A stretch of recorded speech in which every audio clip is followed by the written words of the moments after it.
नमस्कार और बहुत बहुत स्वागत है आपका सीएनबीसी आवाज पर। आप देख रहे हैं कंज्यूमर अड्डा और आपके साथ मैं हूं विपिन भट्ट। और आज बात होने जा रही है बिटकॉइन की, जिसने एक बार फिर से एक नया हाई बना दिया है और इस वक्त एक बड़ी हाइप हो गई है बात और चर्चा हो रही है बिटकॉइन की। और बड़े बड़े भविष्यवाणियां आ रही कि अब ये इतने पे पहुंच जाएगा, अब ये उतने पे पहुंच जाएगा। तो आइए सबसे पहले तो देखते हैं कि भाई साहब बिटकॉइन ने क्या नया हाई बनाया है, दूसरी क्रिप्टो करेंसीज का क्या हाल है और जो इतनी बातें हो रही हैं। लेकिन इन सारी बातों के बीच एक बात बहुत इंपॉर्टेंट है कि आज भी हमारे देश के अंदर बिटकॉइन को लेकर कानूनी स्थिति बहुत ज़्यादा साफ नहीं है। ना तो इस पर पूरी तरह से रोक है, ना ये पूरी तरह से ओपन है। हालांकि ये टैक्सेशन के दायरे में आता है तो सब इस पर अपनी अपनी कानूनी राय रखते हैं। सुप्रीम कोर्ट कई बार कुछ इस पर बातें कह चुका है, आरबीआई का एक अलग नज़रिया है, सरकार इस पर अपना एक अलग नज़रिया रखती है और निवेशकों के लिए ये एक थोड़ी पहेली सी हो जाती है। वो सारी बातें भी होंगी, लेकिन पहले ताज़ा क्या है बिटकॉइन का अपडेट वो आपको दे देते हैं। तो देखिए नया हाई लगाया है बिटकॉइन ने और ये है ऑल टाइम हाई अब तक का। आज जब इस वक्त हम बात कर रहे हैं तो ये $1,18,000 के ऊपर कारोबार कर रहा है और इसका मतलब है कि ये इंडियन करेंसी में भी करीब करीब 1 करोड़ रुपए के आसपास या उससे ऊपर निकल चुका है। 2025 की आप बात करें तो अभी तक इसने 24% का हाई दिखा दिया है। आधा साल निकला है, 24% की तेजी। लास्ट ईयर अराउंड 40-48% की तेजी थी, इस साल अभी तक ही 24% की तेजी आ गई है। और इसकी वजह से, क्योंकि बिटकॉइन मतलब एक तरह का पर्याय है क्रिप्टो करेंसी का, उससे दूसरी जो क्रिप्टो करेंसीज हैं उनमें भी तेजी का रुझान है। इथेरियम में आप देखिए करीब करीब $3,000 के आसपास ये पहुंच चुका है। ईथर और सोलाना वो करीब करीब 2% चढ़ गए हैं। ऐसी कई और करेंसीज में भी हमको डॉज कॉइन, कार्डानो 5%, मतलब बिटकॉइन बढ़ा तो ये सब भी बढ़ते हुए नज़र आते हैं, इनमें भी उछाल आना शुरू हो जाता है। तो ये सारी करेंसीज भाग रही हैं और जैसा मैंने कहा कि भविष्यवाणियां तो यहाँ तक आ गई कि बिटकॉइन इसी साल 2025 में ही $2 लाख को भी पार कर देगा। कोई 2030 और 35 तक की भविष्यवाणियां कर रहा है। तो देखिए अब चूंकि ये बहुत ही स्पेकुलेटिव है पूरा मामला, इसमें लोग बड़ी बड़ी भविष्यवाणियां करते हैं। लेकिन एक और बात वो भी है, इतनी तेजी दिख रही है लेकिन गिरता है तो भी ऐसा ही गिरता है। पिछले साल जब गिरा था 30% लुढ़क भी गया था। तो देखिए बिटकॉइन की यही चीज़ है जो लोगों को, निवेशकों को इतना आकर्षित करती है। हाईली वोलेटाइल है, मुनाफा तो बहुत बड़ा, घाटा तो बहुत बड़ा, लेकिन अब ऐसी चीज़ें निवेशकों को, जैसा मैंने कहा, आकर्षित बहुत ज़्यादा करती। खैर चलिए हम चर्चा की शुरुआत करते हैं। हमारे साथ कार्यक्रम में जुड़ रहे हैं रिफ्लेक्सिकल के फाउंडर और क्रिप्टो एक्सपर्ट अजीत खुराना साहब और crypto legal expert PM Mishra ji. आप दोनों का ही बहुत बहुत स्वागत है। तो खुराना साहब के चेहरे की मुस्कान बता रही है कि वो काफ़ी खुश हैं इस तेज़ी से। तो सर ये बताएं कि इस बार की इस तेजी के पीछे क्या कोई पर्टिकुलर रीजन है या it's a combination of many things? ये समझने की है कि ये तेजी बिटकॉइन की है, क्रिप्टो करेंसी की नहीं। हालांकि जो आपने बात कही कि बाकी क्रिप्टो करेंसीज भी बढ़ रही हैं, लेकिन बिटकॉइन की तरह नहीं है। पिछले 12 महीने में देखें तो बिटकॉइन 2 गुना हुआ, यानी कि 100%। इथीरियम 12 महीने के हिसाब से इस समय घाटे में है और जो सोलाना है वो लगभग 15% ऊपर। तो 15% ऊपर होना किसी भी रिस्की एसेट के लिए बहुत बड़ी बात नहीं होती। तो ये समझना जरूरी है कि सारी जो खरीदी आ रही है, लोग खरीद रहे हैं, वो बिटकॉइन खरीद रहे हैं। खास करके जो नया निवेशक आया है बाजार में वो है कॉर्पोरेट ट्रेजरीज, यानी कि कंपनीज के पास जब अपना कैश होता है वो टिपिकली यूएस में ट्रेजरी बिल या कैश इक्विवेलेंट्स में इन्वेस्ट करती हैं।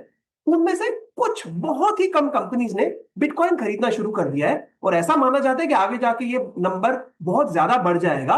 तो वो सबसे बड़ा कारण है यहाँ पर बिटकॉइन की कीमत बढ़ने का, और बिटकॉइन बढ़ रहा है तो साथ साथ दूसरी भी बढ़ रही है। इंस्टीट्यूशनल इन्वेस्टर्स अब इसमें उतर रहे हैं। जैसे अजीत साहब बता रहे हैं कि कुछ कंपनीज अब इन्वेस्ट करना शुरू कर चुकी हैं। अमेरिका में एटलीस्ट वो फिनोमेना हमको देखने को मिल रहा है और इसी कारण एक तेज़ी भी आ रही है, क्योंकि इंस्टीट्यूशनल इन्वेस्टमेंट जब आता है तो बड़े पैमाने पर आता है, छोटी मोटी रकम नहीं आती, और साथ ही एक भरोसा लेकर आता है कि अगर इसमें इंस्टीट्यूशनल इन्वेस्टर उतर रहे हैं मतलब यहाँ पर हमें भी जाना चाहिए या इसकी स्थिरता के कुछ भरोसे होंगे। तो खुराना साहब, क्योंकि ट्रंप प्रशासन, ये जब से ट्रंप आए हैं तो उनका देखिए, वो एक राष्ट्रपति तो हैं लेकिन एक कारोबारी भी हैं, बिटकॉइन के बड़े समर्थक भी हैं, उनकी सरकार की नीतियां भी बिटकॉइन को बहुत सपोर्ट करती है। क्या ये भी एक बड़ा कारण है कि इस समय जो पूरा एक इकोसिस्टम सा बन गया अमेरिका के अंदर, या फिर वर्ल्ड वाइड भी कह लें, वो पूरा सपोर्ट ही कर रहा है? हालांकि अगेन ये दीगर बात होगी जो आपने कही, बहुत मार्के की बात, कि वो बिटकॉइन ही है जो चल रहा है। फिर चलती तो सारी की सारी करेंसीज चलनी चाहिए थी, लेकिन वो चल भी रही हैं, कुछ तो नहीं भी चल रही, लेकिन सारी तेजी बिटकॉइन ही उठा रहा है क्योंकि निवेश सिर्फ उसी में आ रहा है। ऐसा क्यों? इस कारण से की आपने बात कही जो कि क्रिप्टो करेंसी फेवरेबल है, बिल्कुल ठीक बात है।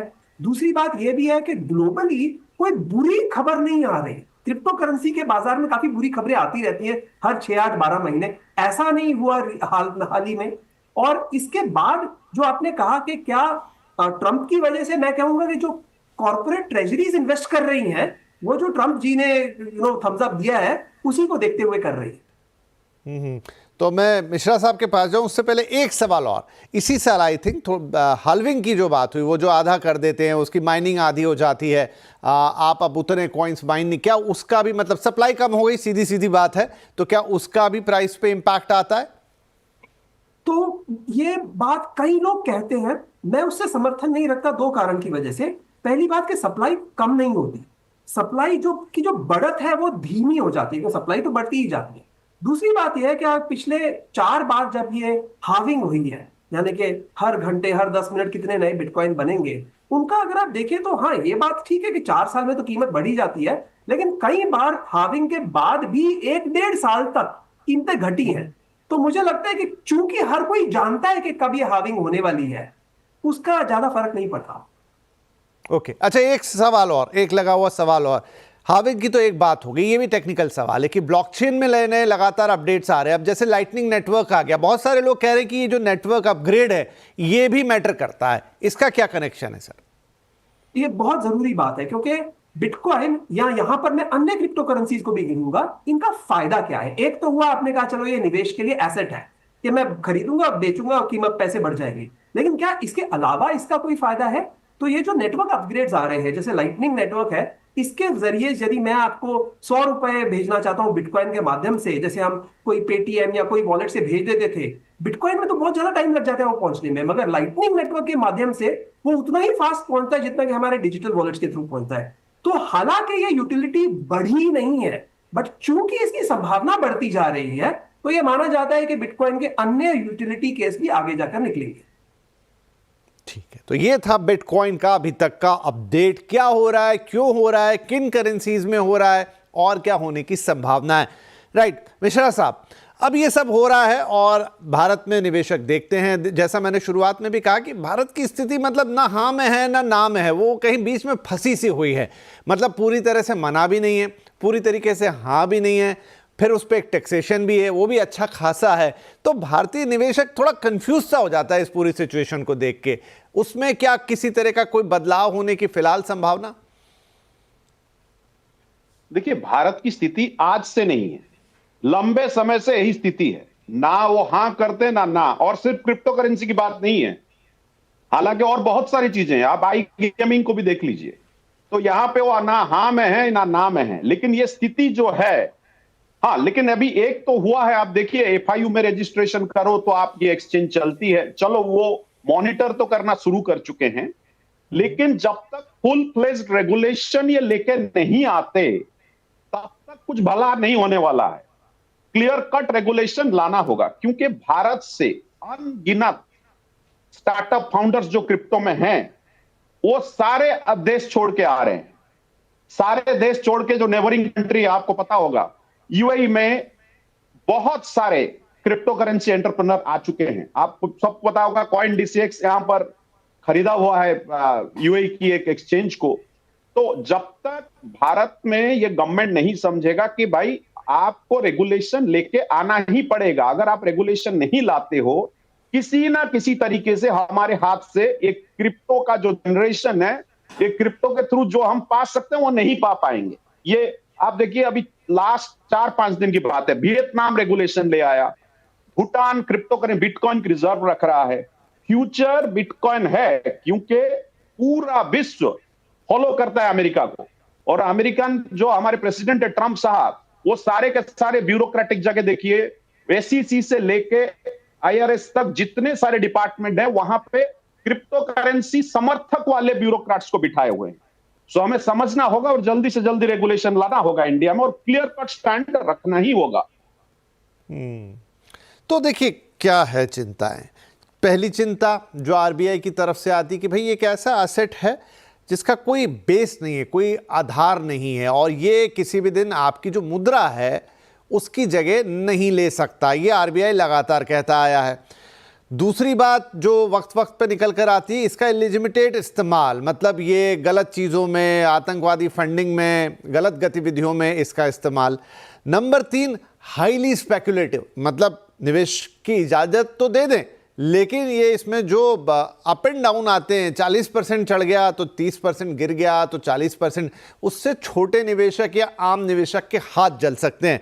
अब कहें कि ये जितनी भी आशंकाएं हैं गलत तो नहीं है, सही आशंकाएं हैं, लेकिन दूसरी तरफ दुनिया को देखें कि भाई इतना कुछ हो रहा है, कहीं वो बस हम मिस तो नहीं कर देंगे, कहीं उससे हमें किसी दूसरे तरह के नुकसान तो नहीं हो जाएंगे। अब दुविधा तो है, तो एक एक करके आप दोनों से ही, मिश्रा जी, इस दुविधा का क्या समाधान है? ये दोनों तरफ का मतलब इसमें पड़ला है, कभी ये भारी तो कभी वो भारी। देखिए, जब आप कोई भी नए टेक्नोलॉजी को, कोई भी नए चीजों को एक्सेप्ट करने जाते हैं तो उसमें रिस्क रहता है और ये भली भांति सारे देशों को पता है, जो बड़े बड़े देश इसको एक्सेप्ट कर चुके हैं, रेगुलेट कर चुके हैं। रेगुलेशन क्यों आता है?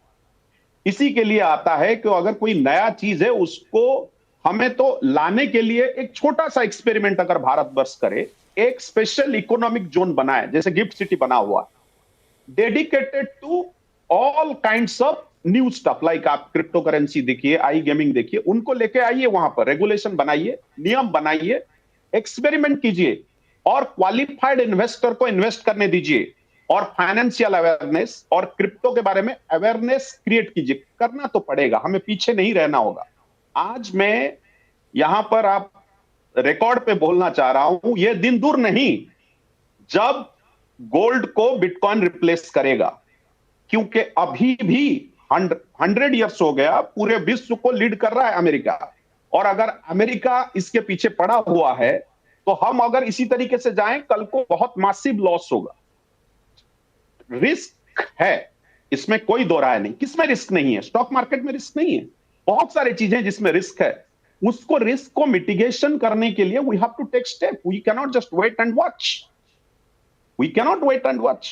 और इसके लिए मैं हमेशा बोलता हूं, एक एसईजेड, एक स्पेशल इकोनॉमिक जोन बनाइए, उसमें लाइसेंसिंग करिए, एनफोर्समेंट करिए, क्वालिफाइड इन्वेस्टर को इन्वेस्ट करने दीजिए and let's start our journey. कहां तक हम इंतजार करेंगे? सही, आप सोने की बात कर रहे हैं, डिजिटल गोल्ड तो अब ये कहलाने लगा ही है। अजीत साहब, आपके क्या विचार हैं इस पर? जो समय समय पे तर्क आते हैं, चाहे वो आरबीआई की तरफ से आए, सरकार अपनी चिंता जताए, कोर्ट्स अपनी चिंता जताए, और एक आम निवेशक भी समझता है, ऐसा नहीं कि वो इन बातों को नहीं समझता कि इसमें रिस्क इन्वॉल्व है, लेकिन दुविधा बड़ी है अब पूरी दुनिया में। धीरे धीरे अब तो बात आ गई कि पाकिस्तान कंपटीशन में खड़ा होने जा रहा है, तो क्या करेंगे, कैसे करेंगे? जो क्रिप्टो निवेशक है उनकी सरकार से मांग ये है कि भाई कुछ अच्छा बोलो, जबकि हम इंडिया में बैठे, हमारी सरकार से मांग है भाई कुछ तो बोलो। आप समझ रहे हैं दोनों चीजों में फर्क? हाँ, जो आपने चिंताएं जताई वो चिंताएं बहुत जायज है। मैं उसके अंदर एक और भी जोड़ सकता हूं, जो कि ग्राहक प्रोटेक्शन, कंज्यूमर प्रोटेक्शन का होता है, वो भी एक चिंता है। मगर इसको बचने के जो सबसे मामूली या पहले कदम है, वो पहला ये होना चाहिए कि आप सारे लोग जो क्रिप्टो के निवेशक हैं, जिसमें सट्टा करते हैं, किसी भी प्रकार से क्रिप्टो होल्ड करते हैं, उन्हें कहिए कि देखिए आप क्रिप्टो खरीदेंगे तो बैंक अकाउंट से ही खरीदिए, और यदि उसको बेचेंगे तो जो बेच के पैसे आएंगे वो बैंक अकाउंट में वापस आने चाहिए। हमारे यहाँ पे तो उल्टा हो रहा है। यहाँ पर लोग अगर बैंक अकाउंट से क्रिप्टो करेंसी खरीद रहे हैं तो बैंक उनका अकाउंट बंद कर देता है। तो दो ही बातें निकलेंगी, या तो भैया आप बंद करो, मैं नहीं करता क्रिप्टो में निवेश, या आप बैंक अकाउंट के बाहर जाकर क्रिप्टो करेंसी में निवेश करें। क्या इससे देश का कोई फायदा हो रहा है? मेरा कहना यही है कि जैसे आपने पाकिस्तान की बात कही, हालांकि पाकिस्तान की जो इकोनॉमी है वो हमारे कंपैरिजन में बहुत छोटी है, लेकिन इसका एक दूसरा एस्पेक्ट है, जो विश्व के सबसे ज्यादा नंबर ऑफ ब्लॉकचेन इंजीनियर्स हैं वो इंडिया में है, और जो दूसरे नंबर का देश है वो एक्चुअली पाकिस्तान है। तो ऐसा ना हो जाए, क्योंकि टेक्नोलॉजी में तो वो लगभग हमारे से 1/3 1/4 लेवल पे बैठे हैं, इकोनॉमी में उससे काफी पीछे हैं, लेकिन अगर पहल लेने लग गए हैं तो हमें पीछे नहीं रहना है। थोड़े छोटे छोटे कदम लीजिए, लेकिन कदम तो लीजिए।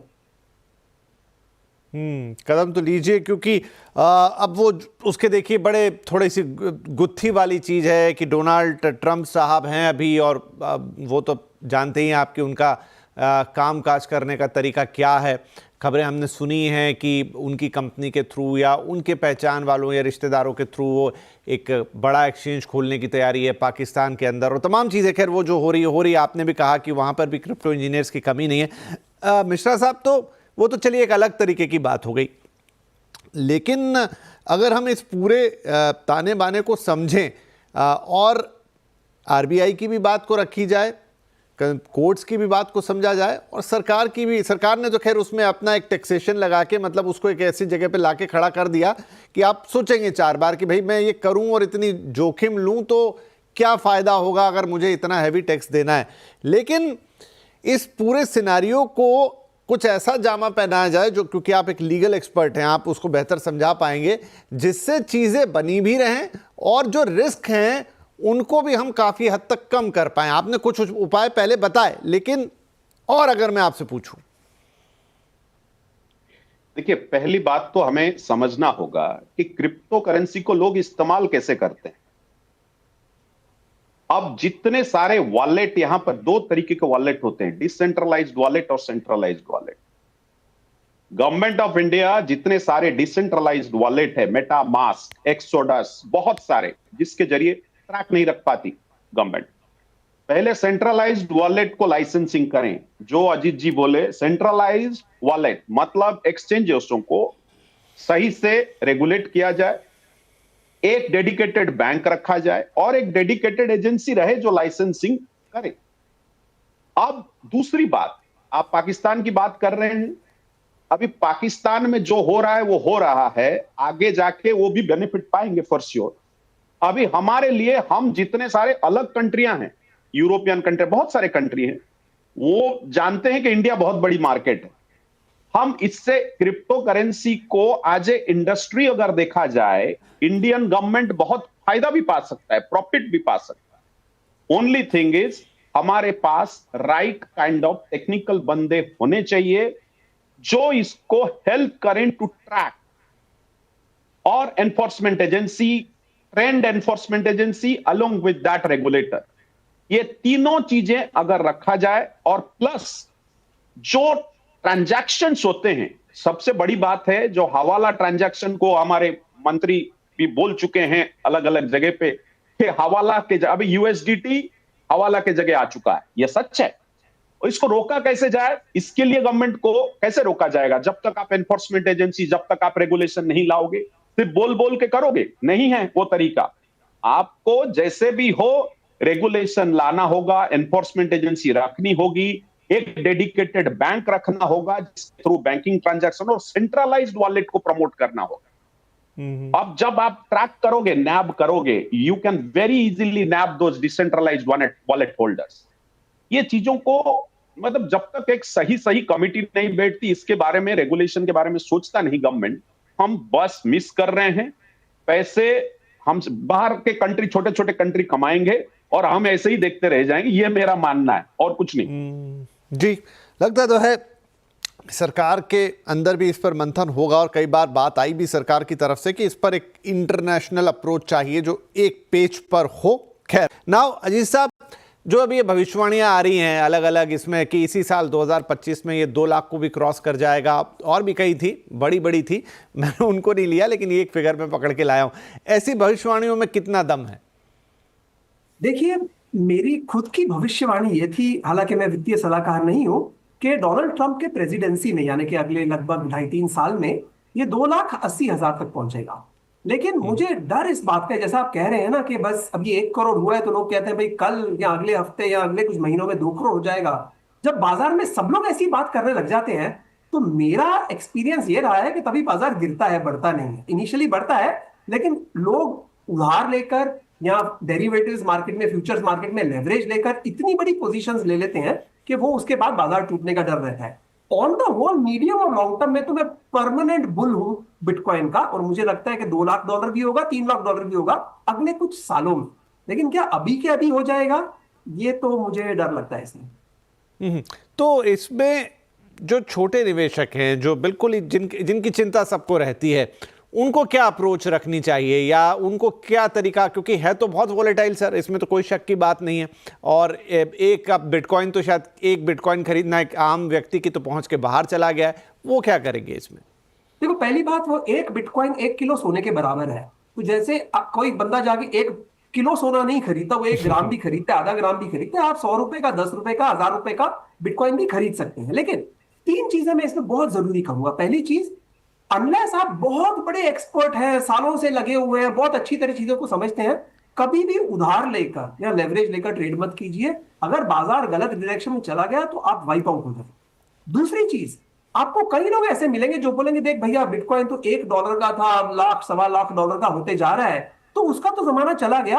अब ये नया कोई सिक्का आया है जो कि अभी $1 का है या ₹1 का है या 1 पैसे का है, ये भी बनेगा लाख रुपए का, तो तुम ये वाला ले लो।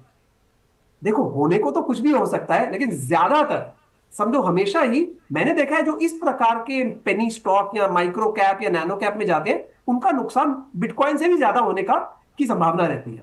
और तीसरी चीज मैं ये कहूंगा कि अगर आप अब तक बिटकॉइन में निवेश नहीं किए और ऐसी ऊंचाइयों पर जाके लगता है कि अब करना होगा, तो क्योंकि आप मार्केट के पीक में एंटर करने की बात कर रहे हैं, तो थोड़े छोटे अमाउंट से एंटर कीजिए। ऐसा सोच के चलिए कि अगर मेरा ये अमाउंट समझो लॉस हो जाता है तो उस लॉस को मैं बेयर करने को तैयार हूं। अगर ये आपकी मानसिकता है तो वेलकम, आप भी हमारी दुनिया में आइए। लेकिन अगर आपको लगता है कि आज मैं डालूंगा 1000 रुपए, कल वो लाख बन जाएंगे और परसों करोड़, तो दूर ही रहिए। जी, ये बहुत इंपॉर्टेंट है कि आप किसी लालच में उस चीज़ को करने मत जाइए कि रातों रात कोई लॉटरी लग जाएगी, नुकसान होगा।